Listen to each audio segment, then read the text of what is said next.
বন্ধুরা, সম্পূর্ণ পর্ব দেখতে চ্যানেলটি সাবস্ক্রাইব করুন। এইবার আয়ুষ্মান কুসুমের কথা লজ্জায় বাড়িতে বলতে না পারায় মন্দিরে তারা দুজনে একা একা বিয়ে করার সিদ্ধান্ত নেয়। শুরুতেই গল্পে এলো এক চরম রোমাঞ্চকর মোড়। আয়ুষ্মান অনেকবার চেষ্টা করেও কুসুমের কথা বাড়িতে বলতে পারছিল না। ইন্দ্রাণী গাঙ্গুলির কঠোর স্বভাব আর আগের ঘটনার কারণে তার ভেতরে এক ধরনের ভয় কাজ করছিল। অন্যদিকে কুসুমও বুঝতে পারছিল এই সম্পর্কটা সহজে মেনে নেবে না সবাই। তাই একদিন আয়ুষ্মান চুপচাপ কুসুমকে নিয়ে যায় শহরের এক পুরনো মন্দিরে। মৃদু কণ্ঠে বলে, যখন সবাই আমাদের ভালোবাসা মানতে চাইছে না, তখন আমরা নিজেরাই আমাদের সম্পর্ককে সত্যি করে নিই। কুসুম অবাক হয়ে তাকিয়ে থাকে, তার চোখে জল চলে আসে। কিছুক্ষণ চুপ থেকে সে ধীরে মাথা নাড়ে, সম্মতি জানায়। মন্দিরের ভেতরে তখন সন্ধ্যার আলো, ঘণ্টার শব্দ আর ধূপের গন্ধে এক পবিত্র পরিবেশ। পুরোহিতকে অনুরোধ করে তারা বিয়ের ব্যবস্থা করে। ঠিক সেই মুহূর্তে আয়ুষ্মান হাঁটু গেড়ে বসে কুসুমের হাত ধরে বলে, আমি তোমার ওই দুটো চোখের প্রেমে পড়েছি। আমি তোমার প্রেমে পড়েছি কুসুম। তুমি শুধু আমার সাথেই সারা জীবনটা কাটাবে। আমাকে বিয়ে করবে? কুসুমের চোখ ভিজে যায়, কাঁপা গলায় বলে, আমিও আপনাকে ভালোবাসি ছোট সাহেব, আমি আপনার সাথেই থাকতে চাই। সেই মুহূর্তে তারা মালা বদল করে, সিঁদুর করে, নিঃশব্দে কিন্তু গভীর ভালোবাসায় বাধা পড়ে যায় এক সম্পর্কে। কিন্তু তারা জানত না এই গোপন বিয়ে এত সহজে লুকিয়ে থাকবে না।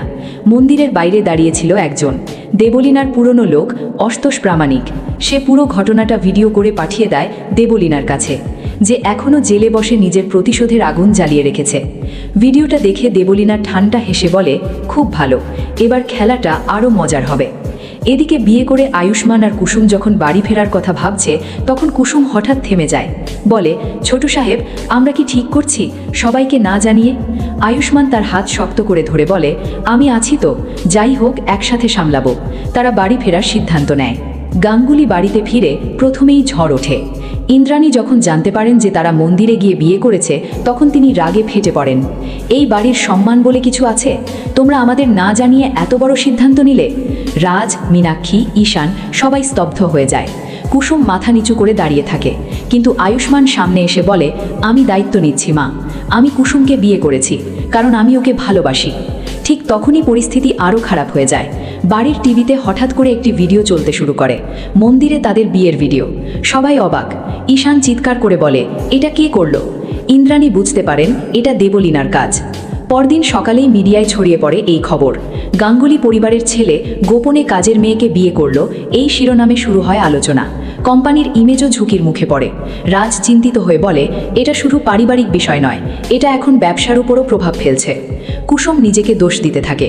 সে ভাবে, আমার জন্যই সবাই সমস্যায় পড়ছে।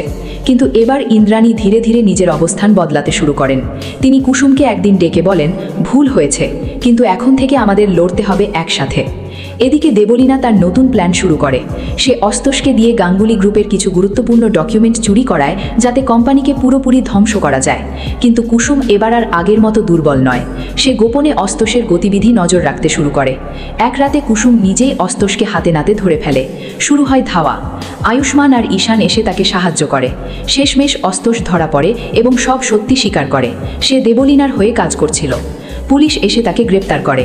আর এই ঘটনার পর ইন্দ্রাণী সবার সামনে ঘোষণা করেন, আজ থেকে কুসুম শুধু এই বাড়ির বউ নয়, সে এই পরিবারের গর্ব।